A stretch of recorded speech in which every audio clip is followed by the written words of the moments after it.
Ball tampering का case हुआ है फ़खर जमान के ऊपर। और अभी कुछ दिनों पहले के कराची वर्सेस लाहौर के मैच में आखिरी ओवर में जब एक ओवर में 14 रन चाहिए था कराची किंग्स को, तो अचानक अंपायर की तरफ से जनाब एक सिग्नल आता है कि 5 रन पेनल्टी रन दिए जाएंगे। यानी कि कराची को 5 रन एक्स्ट्रा मिल जाएंगे पेनल्टी के, यानी कि लाहौर को 5 रन की पेनल्टी पड़ गई। तो रीज़न बनाई गई कि बॉल की कंडीशन चेंज हो चुकी है। तब ऐसा सच हमने भी ये बात की थी कि जब इसके बारे में डिटेल्स आएंगी तो इसके बारे में डिस्कस करेंगे। तो जनाब पता ये चला कि बॉल टेम्परिंग हुई है, जिसकी वजह से वो मैच के 5 रन दिए गए।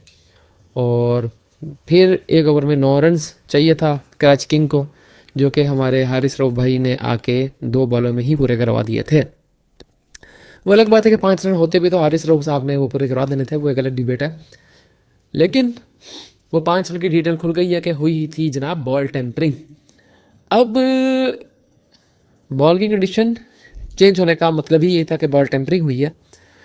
अब बात यह है कि जनाब बॉल टेम्परिंग हुई क्यों, और हुई या नहीं हुई, की तो किसने की। तो बात पता चली कि फ़खर जमान बॉल टेम्परिंग के एलिगेशन में आ चुके हैं, या उनके ऊपर बात की जा रही है कि फ़खर जमान ने की है बॉल टेम्परिंग। अब बात यह है कि बॉल टेम्परिंग की क्यों जाती है, तो उसका जवाब ये है कि बॉल के साथ ऐसी छेड़खानी करनी कि बॉल का बिहेवियर चेंज हो जाना। क्योंकि क्रिकेट में हमारे पास जो बैट और बॉल का कम्बिनेशन आता है, बैट और बॉल की गेम चलती है, तो उसमें सबसे पहला रोल पिच का होता है, और पिच के बाद जो दूसरा रोल होता है वो ग्राउंड की कंडीशन का होता है कि बॉल गीली होती है या नहीं होती।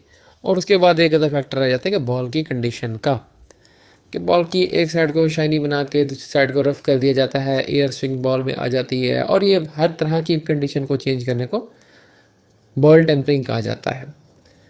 तो अब बॉल टेम्परिंग के हिसाब हवाले से पाकिस्तान की एक बड़ी पुरानी लेगेसी है, बल्कि पूरे इंटरनेशनल क्रिकेट की एक अपनी लेगेसी है। जैसे कि वकार यूनिस पाकिस्तान के वो पहले क्रिकेटर थे जो बॉल टेम्परिंग के केस में सामने आए। उसके बाद मशहूर ज़माना हमारे the great legendary Shahid Afridi, जो कि बॉल को चबाते हुए जो सबसे फेमस क्लिप रहा, वो ज़बान से मुंह से चबा रहे थे। तो 2 मैचेस का बैन लगा। और अब उसके बाद बड़ा फेमस सीन हुआ स्टीव स्मिथ और डेविड वार्नर, जिनकी वजह से उन पे 1-1 साल 2-2 साल का बैन लगा, वो क्रिकेट से ही बैन हो गए। तो बॉल टेम्परिंग की बड़ी रिच हिस्ट्री है ओवरऑल इंटरनेशनल क्रिकेट में। लेकिन अब ये एलिगेशन लगा है फ़खर जमान के ऊपर। अब बात यह है कि क्या एक लीग का मैच इतना इम्पोर्टेंट था, और वो भी स्टार्टिंग मैचेस हैं। बॉल टेम्परिंग कई जगहों पे होती है, और मोस्ट ऑफ द टाइम नहीं पता चलता अंपायर को कि बॉल टेम्पर हुई है या किसने की है। तो काफ़ी बार निकल जाते हैं, लेकिन जब बच जाते हैं या जब पकड़े जाते हैं तो फिर उनको बैन का सामना भी करना पड़ता है। अब फ़खर जमान को देखा जा गया है कि वो बॉल को जिस तरह होल्ड कर रहे थे वो नॉर्मल होल्ड करने का तरीका था नहीं। लेकिन ऑन दी अदर हैंड ये एलिगेशन फ़खर जमान पर लगा, इसके साथ ही कुछ तस्वीर पुरानी वायरल हो रही हैं मुख्तलिफ लीग्स की, पाकिस्तान इंटरनेशनल टीम में खेलते हुए की, कि उसका बॉल को होल्ड करने का स्टाइल ही यही है फ़खर जमान का।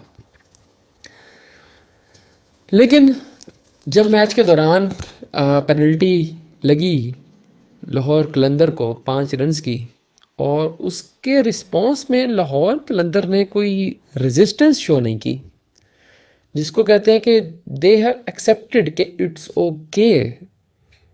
हम उस वक्त मैच देख रहे थे, हम यही बात कर रहे थे कि 5 रन तो हो गए हैं, लेकिन शाहीन की तरफ से कोई गुस्सा क्यों नहीं नज़र आ रहा, या अंपायर से कोई डिबेट होती है, कोई बात होती है कि भाई क्यों और कैसे। उन्होंने बड़े नॉर्मली एक्सेप्ट किया, चलें ठीक है जी गो हैड, और वो मैच हार गए। तो अब बात आती है कि क्या फ़खर जमान ने किया या नहीं किया, ये किया है तो अब उसकी सज़ा क्या होगी। अब उसके बारे में कहा जा रहा है कि जनाब 2 मैचेस का बैन और मैच फीस वगैरह एज यूजुअल जो होता है। चलें जी, एक और सही वो कहते हैं ना, बदनाम ना होंगे तो क्या नाम ना होगा। ऑडियंस आपके मैचेस में पहले नहीं आ रही और काफ़ी प्लेयर आके आपके लीग को छोड़ के चले गए हैं।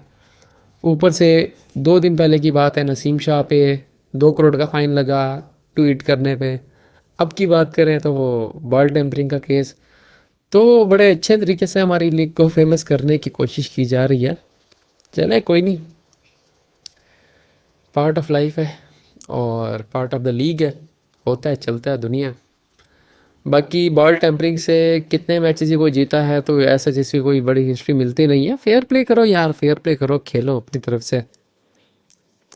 बाकी स्पोर्ट्स की रह के अगर आप चीटिंग करके करना चाहते हैं, चाहे वो फ़खर जमान ने किया या किसी ने भी किया, आई एम नॉट श्योर कि फ़खर जमान ने किया होगा, कर भी सकते हैं, लेकिन जिसने भी किया टीम की तरफ से हुई है और ये पूरी टीम की तरफ से वो 5 रन की पेनल्टी को नॉर्मली एक्सेप्ट कर लेना, इस चीज़ का सबूत है कि हाँ भाई वो एक्सेप्ट कर चुके हैं कि भाई बॉल में टेम्परिंग हुई है। वो स्पोर्ट्स ही क्या रहा, वो क्रिकेट ही क्या रही। अगर वो फेयर प्ले के बगैर ही जीती जाए, खैर अगर वो जीत भी लेते तो क्या हो जाना था, लेकिन एट दी एंड कराची वो मैच जीत गई और कराची डिज़र्व करती थी। और जिस तरह एंड में आके अब्बास अफरीदी ने मैच को फिनिश किया था। तो भाई ये थी आज की अपडेट। और आज बेसिकली मैच था पेशावर ज़ल्मी और इस्लामाबाद यूनाइटेड, जो कि बारिश की नज़र हो गया, इवन एक बॉल भी नहीं हो सकी। तो फिर मैंने कहा आपसे ज़रा बॉल टेम्परिंग के बारे में बात कर लें, ये वो टॉपिक था जो हमारा पेंडिंग था।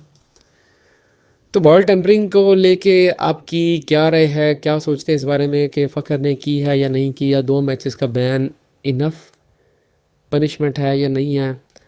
तो मैं सोच रहा था कि लेट्स सपोज अगर ये सिचुएशन इतनी वर्स हो भी जाती कि फ़खर जमान को 2 मैचेस से ज़्यादा का बैन फेस करना पड़ता, तो ठीक है, थोड़ा सा आप कह सकते हैं कि एक बदनामी वाला फैक्टर तो आ जाना था, लेकिन फ़खर के करियर पे ऐसा कोई बहुत बड़ा इम्पैक्ट नहीं हो जाना था, क्योंकि फ़खर अपनी ऑलमोस्ट करियर प्ले कर चुके हैं, खेल चुके हैं। हाँ, 2027 का वर्ल्ड कप इम्पोर्टेंट था, लेकिन मैं करियर की लॉन्गिटिविटी वाइज कह रहा हूँ कि फ़खर 27 ईयर्स ऑफ एज थी जब उन्होंने इंटरनेशनल क्रिकेट खेलना स्टार्ट की, और अभी वो अराउंड 35-36 के हैं। तो अराउंड 9 या 10 साल के का करियर तो वो कर चुके हैं, और यही इनका ऑलमोस्ट करियर की लाइफ स्पैन था। 1 आधा साल उन्होंने मैक्सिमम और खेल लेना था। तो लेकिन इट्स गुड टू सी, ठीक है, 2 साल का वो वाला या 1 साल का बैन नहीं है, सिर्फ 2 मैचेस का बैन है, और वो भी लीग मैचेस में ही गुजर जाएंगे। तो बाकी फिर hope to good to see him back in the squad. और फौजी जब खेलता है तो हम जैसे अब बहुत सारे क्रिकेट फैंस उनको ही देखने के लिए, जैसे किसी ज़माने में द ग्रेट शाहिद अफरीदी को देखने के लिए लोग ग्राउंड में आते थे या टीवी ऑन करते थे, तो फ़खर जमान उस लीग का प्लेयर है कि जब आउट हो जाता था तो काफ़ी सारे लोग टीवी बंद कर देते थे। तो बेस्ट ऑफ लक जी फ़खर जमान के लिए, और उम्मीद है इससे सबक लेके फर्दर इस टाइप की और कोई एक्टिविटी टीम में नहीं होगी। इसको लेके आपकी अपनी क्या राय है, कमेंट सेक्शन में ज़रूर बताएं। मिलते हैं अगली वीडियो में।